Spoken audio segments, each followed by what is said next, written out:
Pour the wine and raise a cup. Drink up, brothers, you know how. And spill a drop for Orpheus,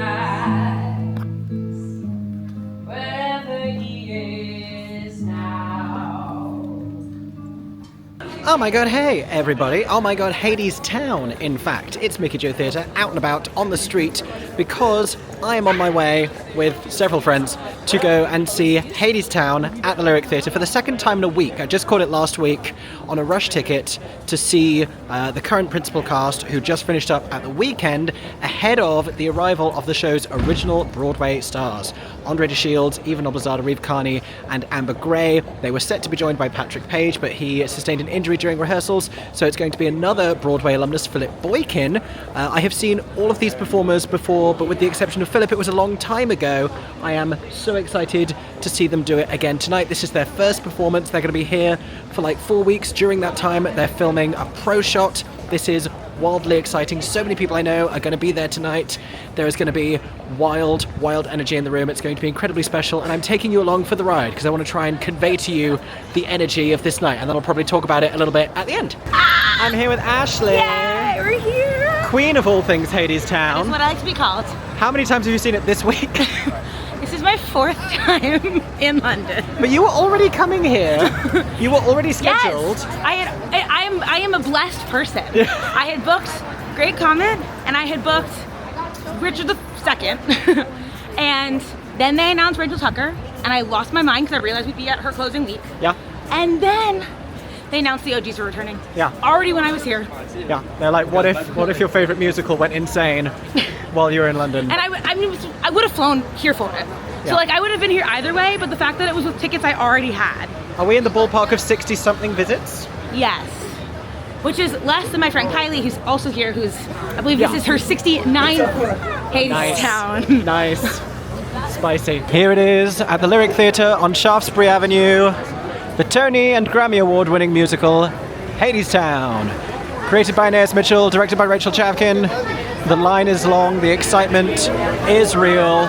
All these people know what's up. I mean, there might be people who just booked in for this show before this was announced and have no idea why everyone's losing their minds. But you have to assume there are a lot of die-hard Hadestown fans in the building tonight. This is a long line, and at the end of it, hell. So as we head towards the bag and ticket checks, let me show you this. This is the Hadestown passport, and so you can get stamps from the merchandise kiosk on the main level where you enter. Straight ahead of you. You don't have to make a merch purchase. You can just speak to the attendant there and they will stamp this for you on the date of your visit. And as you can see, at 6 visits you get a badge. I'll be redeeming that today hopefully, and then at 12 visits you get a signed poster. I don't know by which cast. Maybe if you redeem it while this cast is in, it'll be the current one with the OGs, but I'm inclined to say they probably just signed a lot of posters. It might even be the original cast. It might be when they replace some of the principals. Maybe it'll be the next cast when they take over. Who's to say? But maybe I'll let you know when I get to 12. It will probably take a few more months yet. They have worked quickly on the Lyric Theatre. They have already put up the photos of... Oops, that's not the Zoom. That's never the Zoom. Already put up the photos of our current principal performers. There's Reeve and Eva. There's Amber Gray. There's Patrick. Sorry about your injury, Patrick. Got the thing stamped. Got my badge. They're ringing the bell. We have time. It's gonna be okay. You got it. We just passed an usher. Hi, Ellie. We just passed an usher who said I don't have to tell you where you're going, and that's the energy I need from this evening. We are in our seats. If you're curious, this is N3 and 4 in the stalls. We are moments from commencement on that very stage. If you don't know how the show starts, they're all just going to walk out and people are going to lose their minds. Update, it's the interval and we are all losing our minds talking about these performances. We've all gathered, that is all the people I know have gathered down here in the Stalls Bar, and I'll show you the themed cocktails that you can get because NIMAX have started doing that at many of their theatres. You can get the Orpheus of Eurydice, the Athena, the Zeus, the Fates, the Hades, which is non-alcoholic, the Hermes, or the Persephone. There you go. And if you want to pause right now, you can read all of those ingredients. My drink of choice is the Athena, But frankly, they all sound quite nice. It may as well be a cosplay convention. There are so many cosplayers in the building right now. We have Hadestown superfans here giving a detailed deep dive. You were saying about the number of times Amber spins. So Amber spins, when she does a spin and Live It Up on Top, she typically spins 13 times. Every other Persephone spins on beat, which is like 7 times, sometimes 8 if they like play it a little more drunk. But Amber always starts to spin faster and hits 13. And you know this. And you know this because this is the 69th time I've seen this show. And you count every time. I count every time. We are getting ready for the second act. There is considerable excitement in the room. People are chatting about all of the little details. Spoiler alert, the set shifts slightly towards the end of the first act. This is the Act 2 preset right here. And I'm not ready for the second act because it gets significantly more emotional. This is going to be intense.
Okay. That's how I feel too. Highlights from Act 2, Old Epic 3 lyrics, which we don't know if it was just such like an emotionally overwhelming performance that was stopped so many times by so much applause. Okay, so every time there could be applause, there was so much applause. Particularly everything at the beginning, then Wait For Me reprise. Oh, the stage door stretches down to the corner. The stage door queue is down to McDonald's, which is wild. I may cross to the other side of the street just to show you, because I wasn't necessarily coming here to meet people or get anything signed or take photos or anything. I just kind of wanted to report on it. You can see the stage door queue stretching all the way up the street there. That's how they do it here at the Lyric for Hadestown. They have you line up and they have the performers come down the line to you. But that's a lot of people, and it's probably going to be like this all month. Hate to tell ya. Anyway, like I was saying, Old Epic 3 lyrics, which could either be, because it was like such an emotional performance, Reeve just doing like muscle memory and going back to, because he never did the new Epic 3 that was introduced. 1 year ago today, we were sitting there and we thought Donald f***ed up the lyrics. Turns out he did not. Donald Finn did it first, and then Jordan Fisher, they added it in on Broadway. So Reeve never did it because Reeve had already left. So we don't know if Reeve just like reverted to what he knew, or if they're not having Reeve do it. They could just be going back to the old one and changing it again. I don't know.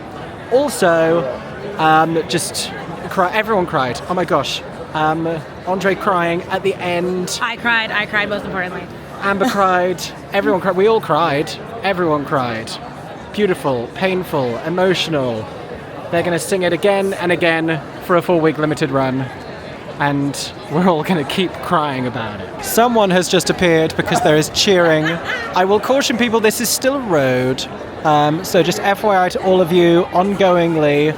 Also, just to preempt a Romeo and Juliet situation, let's not run out at the end of the show to get an early spot here. You just, whatever happens, happens.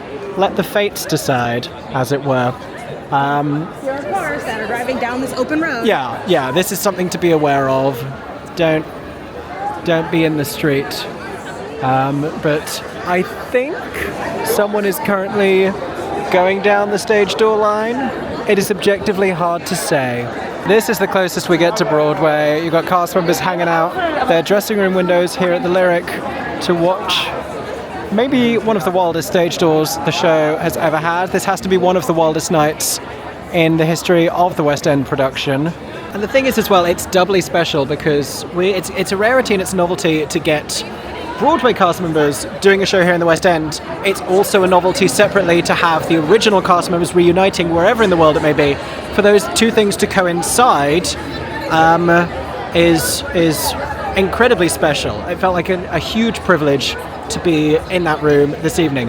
Also, I would love to show you exactly what's happening at this stage door. There are Hadestown team members with large video cameras, larger than my teeny tiny camera, documenting this, so I dare say you will see it at some point somewhere. Keep an eye on those Hadestown socials, everybody, because they're doing a better job of it. I'm just chatting down the street is what's happening right now. Phillip Boykin is back out, having gone back inside. We think tonight, because it was also the first anniversary of the London production, that they may have had like a party cake, whatever going on, photos on the stage, drinks, whatever it may be. Phillip Boykin has come back out and is working his way down the street. I think he will do his best, it seems, to go down this line here. Possibly that's...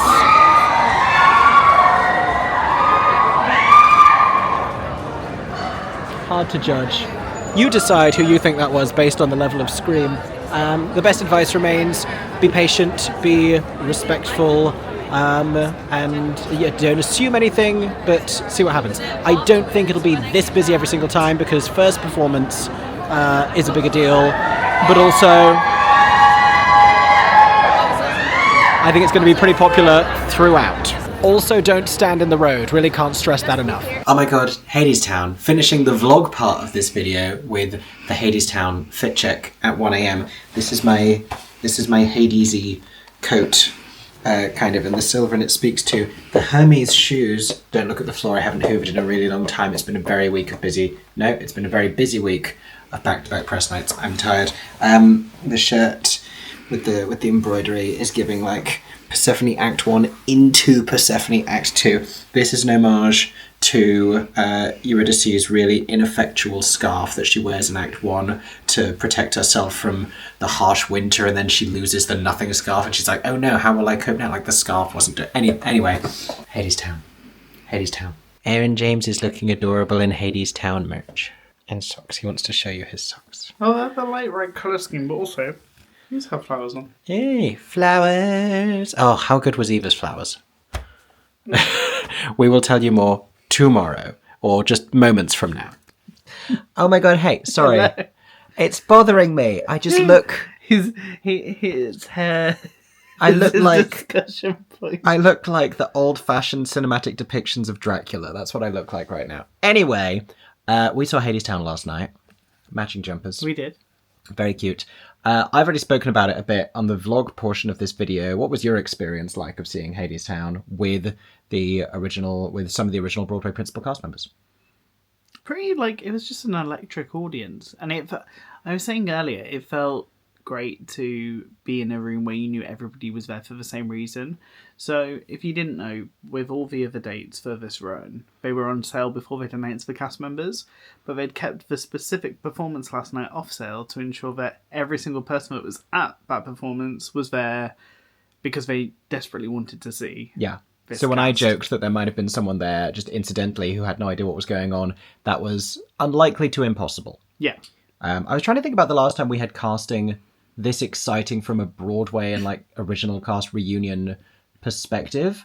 And while they weren't original cast members, it reminded me of right before the pandemic when Sarah Bareilles and Gavin Creel did Waitress at the Adelphi. Just seeing the footage of the stage door editing through it reminded me of that. It felt special as well because I think so many people had thought that we'd never see them reunite. Yeah. And I think the full circle of the fact that they all did the National and then to be coming back to London and just to get that energy. And also this energy of people from around the world being there last night. It wasn't just Brits. There were Americans who'd flown over especially for it and people from all different countries. So it just felt, and there were cosplays, I was like, this just feels so special. Yeah, and they were also celebrating the 1-year anniversary. Hold on, I'll show the badges. While I'm getting the badges, I got 2 yesterday. One because everyone got a badge for the first anniversary, and the other one because I redeemed that little badge part of my loyalty card. So I'll show you each of those. I will leave you with Erin James, who will talk to you about favourite performance moment highlights, and you can be real specific with it. Oh. So performance highlights. I mean, Amber and Phillip were just everything for me. I think especially because, I'd forgotten just how much I loved Phillip's Hades when we saw him on Broadway. So good. How he does Canary, it's so unique. The fact that his emotion, when he breaks down emotionally, my gosh, I think that is the pinnacle for me of an amazing Hades. And the fact that he is one of the very few Hades that those low notes are all sung. Yeah, if we can talk about lower range resonance. Yeah. And he plays about with it. It's so uniquely his that you get surprised by things he does because it just feels live and in the moment. Yeah. And when Orpheus says that he's lost Persephone and the realization and how he played it, just gorgeous.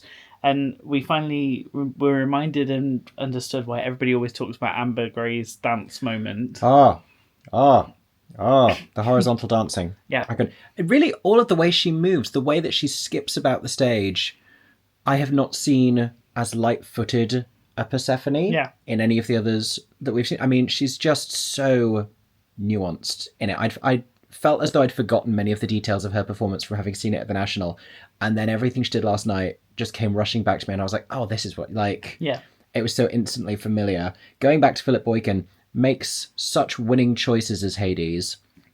He got a really huge response from the audience, and, by all accounts, he's not one of the original cast members. Yeah. He's still done it for a long time on Broadway. He's an icon. He didn't feel overpowered in terms of star power. It felt entirely even between them, and seeing him do it opposite Amber was terrific. And really special, because that is a pairing that I don't think anybody in their wildest dreams would have thought we'd actually get to see, because of that Amber leaving before Phillip joined on Broadway, and then not thinking that either of them would return to these roles. Yeah. Speaking of chemistry, Eva and Reeve are so brilliant together as Eurydice and Orpheus. Eva's Flowers was a highlight of the entire thing. Eva's Flowers always is a moment. Yeah. Yeah. It's she seemed to be making vocal choices that would indicate it wasn't necessarily her favourite vocal day of the year so far, it didn't matter for me, because what I like in Eurydice is the vulnerability and the fragility, and I thought she brought that out. But the triumphant moment when she jumped onto that turntable in Wait for Me Reprise was so cool.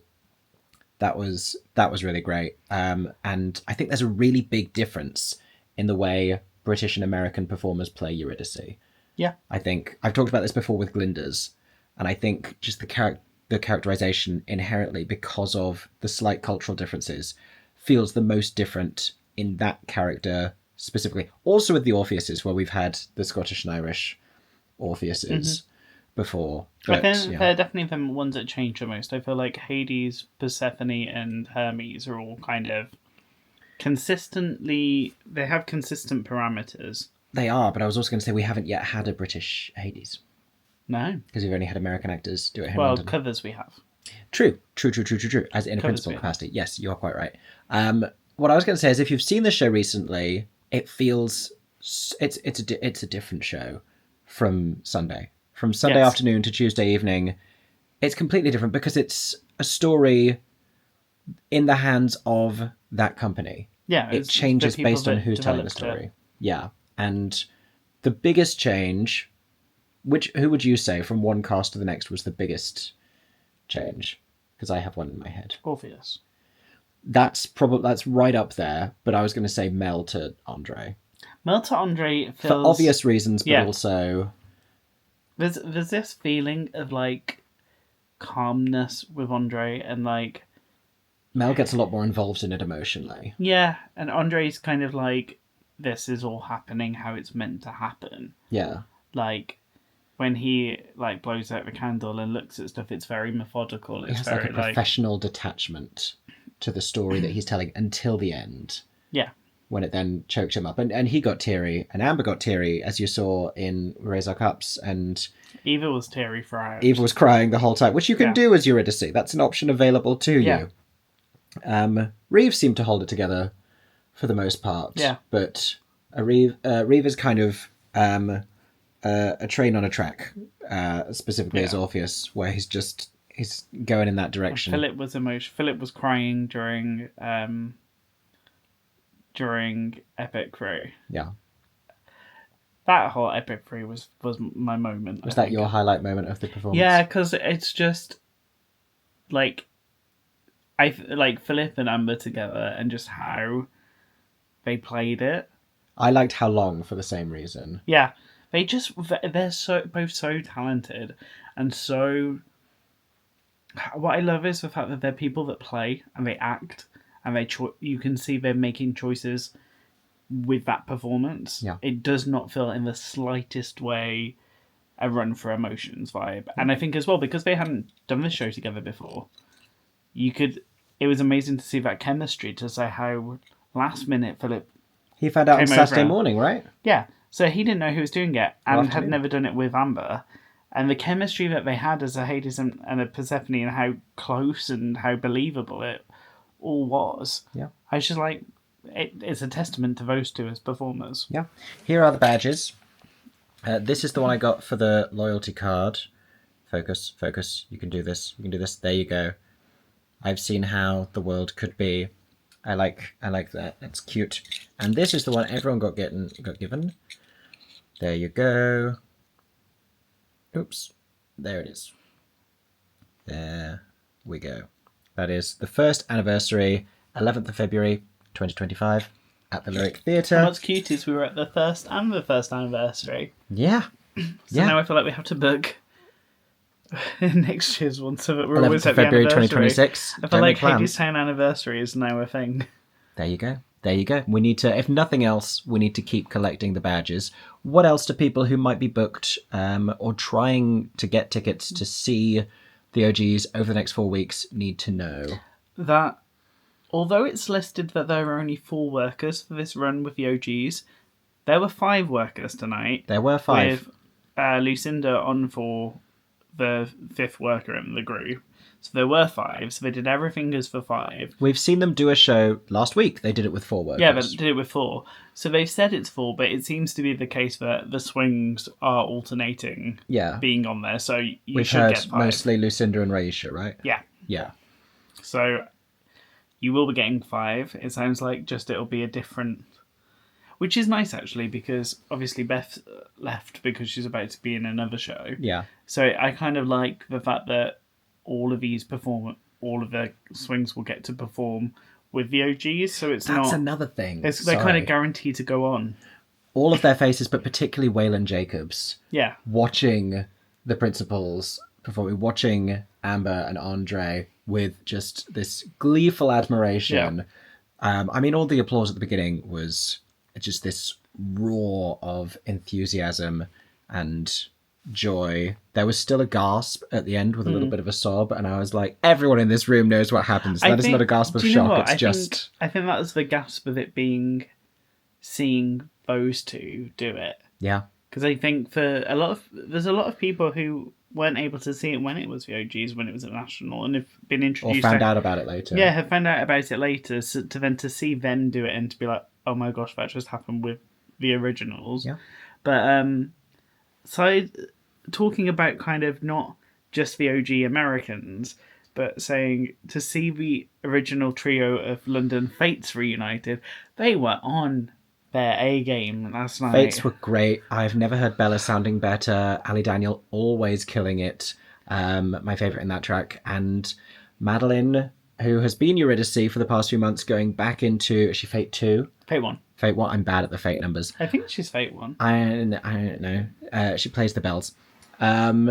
Seeing Madeline go back into that track, having been Eurydice, bring just like so much spitefulness to it, the attack. And I think it's because she's been on both sides of that dance now for an extended period. She's done months as a Fate, she's done months as Eurydice, and she gets to bring that insight to it. They were so good. I'm thrilled about this Pro Shot cast. You were right. Fate 2. Vindicated. I don't know Hadestown things nearly as much as you do. Fate 1 is... I've got it here. I Violin don't know why I'm is trying Fate to 1. get... Fate 1 is violin. Yeah, Fate Bella's 2 is... Fate 1. Yeah. They actually have the Fate names. I didn't know this. Oh. Well, But we've which one's learned which? something today. So, I loved seeing... Like, I think Madeline as well is, like, that type of Fate. We saw, on Broadway had the exact same track. Mm-hmm. I just love when like her laugh and her cackles. Oh, yeah. And, it was devious. Yeah, and her playfulness. Like, she knew what she was up to. And I think I think you're right. She can have so much more fun because she knows everything that Eurydice is doing. Yeah. That she it's kind of fun seeing a Eurydice torment to Eurydice in a way, weird way. But then with Phillip as well, we've spoken about this already, but he felt so susceptible to their influence, and the song that he sings when he's like, the devil take this Orpheus and his Belladonna that felt so just like he'd been so influenced by the Fates, and they'd put this fear in him, and he was so acting out of this hurt and this emotion in a way I don't think I've ever seen before. The last time I remember feeling like it properly was when we saw Phillip on Broadway. Yeah. And it reminded me instantly of why I think it's so important, well, for me, when watching it, to feel like the Fates are actually the trio that are in control of the whole show. Yeah. And the idea that they are slightly the ones to be feared of, that Hades might feel like this powerful one, but then you've got the trio of them in the background, and when they come in, it's like, no, they're in charge. They've got such power over every single player on the stage. Yeah. Other than Hermes.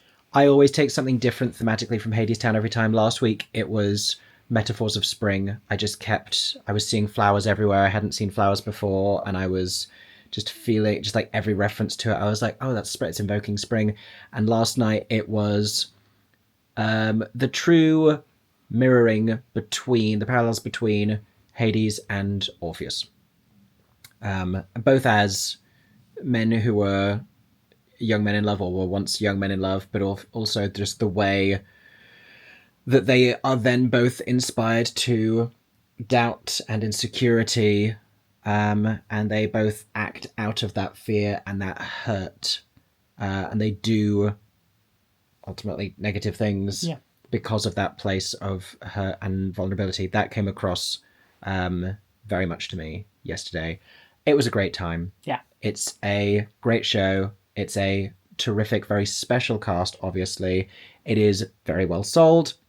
Occasionally, returns have been popping up on the website. You can also check in with the box office. There's a lottery. There is a lottery on Todaytix. I took a look at it yesterday, and it was, you could enter only for like one Sunday in March. I think that's how far ahead they are, because the lottery's in advance. And I think it's probably excluding the filmed performances. I would imagine. So I think that's why it skipped ahead a bit. But it wasn't the final date. It was like Sunday the 2nd or the 3rd or the 3rd, whatever that. Yeah. The first Sunday in March is what you can currently enter for. I think that's drawing at the start of next week. I think they draw on Mondays. Mm-hmm. But don't quote me on that. Take a look at the Todaytix app. But don't leave it too late, because it is drawing in advance. It's not like Rush Tickets or the Cabaret Lottery or something like that. But in the meantime, if anyone else was there, or if you see the show after I post this video, comment down below with what you thought about it, with your favourite performance moments, which song was a highlight, what special thing happened at your performance, because it's a very organic show and different little moments can happen. And what did you take from it thematically? I was going to say, let us know who your fifth worker was. Let us know who your fifth worker was. Oh my gosh, yeah. Yeah. That seems like it's going to be different for everyone. If anyone can figure out if Hades and Persephone are playing chess or dominoes. Maybe it's always been dominoes, but I always thought I could see chess happening. But apparently on Broadway it's dominoes. I always thought in London it was chess. I figured it was just by the movements that they were doing. But is that not how you'd play dominoes? Maybe it's always been dominoes. Maybe it's always been dominoes. Anyway, that has been the Hadestown OG Return opening night vlog. Let me know if you liked this format, if you'd like to see more like half and half vlog and discussion videos. This is also something that you've been doing a little bit of over on your channel, so you can go and check out Aaron James on YouTube. But in the meantime, that is all we have to say. I hope that everyone is staying safe and that you have a stagey day. Bye-bye. Bye. Sunflowers bloom where the green grass grows. Our praise is not for them, but the ones who bloom in the bitter snow. We raise our cups to them. We raise our cups and drink them up. We raise them high and drink them dry. To Orpheus and all of us. Good night, brothers. Good night.